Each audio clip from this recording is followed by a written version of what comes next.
Everyone asks me how I get this shine. I use this, an egg cup.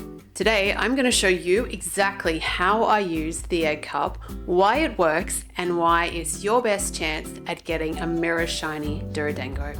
We've all polished a ball, gone to bed, woken up the next day, only to find our shine has disappeared. This can be one of the most demoralizing moments in the entire process. The fix isn't more polishing, it's understanding exactly what your surface needs. So let's jump over now and have a look at exactly how I use this egg cup to bring out a beautiful mirror finish. After the wet shaping stage, your surface needs to be prepared before any powder or mica will bond properly. Dip the egg cup base in water and rotate it slowly over the whole surface. Slow circles, 15 minutes total, adding a little water every few minutes as the surface becomes dry. Here you're compacting the surface and activating it, making it slightly tacky and receptive. You'll feel it change under the egg cup. That tackiness is exactly what you want. Apply your clay, powder and mica evenly and rub them in thoroughly with your palms. 2 layers, both rubbed in well.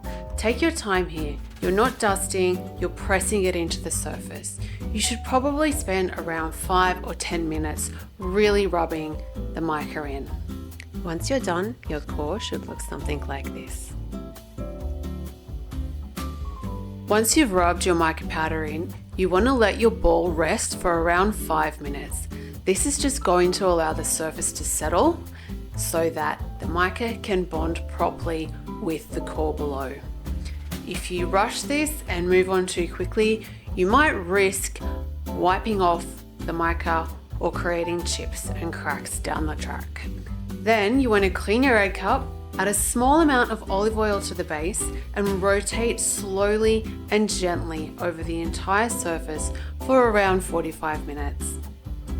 This sets the layers and builds the foundation of the shine. After a little while, you should see your surface start to smooth out. So the egg cup can serve a dual purpose. You can use the base to polish, or you can flip it around and use the rim.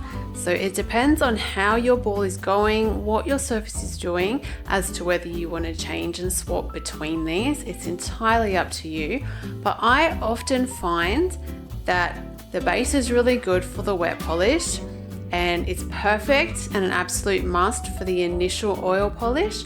But then about halfway through, so about 20 minutes through that oil polish, I will flip it over and use the rim. It's just a little bit more gentle on the surface and can really help to bring out that beautiful shine. As you progress in your polishing, you may like to put your egg cup down on the bench like this, and that allows you to apply just a little bit more consistent pressure. Alternatively, you may want to flip the egg cup over and use the rim. Then continue polishing like this until you have reached your desired shininess. From there, you can give it a quick hand polish for around 5 minutes, and that should be the absolute peak of your shine. Do this, practice it, and you will get the most amazing mirror shine finish on your Dorodango. Everything you need for this is in my kit, including the egg cup. I've linked it below. Go give it a go, and I'm always here if you get stuck.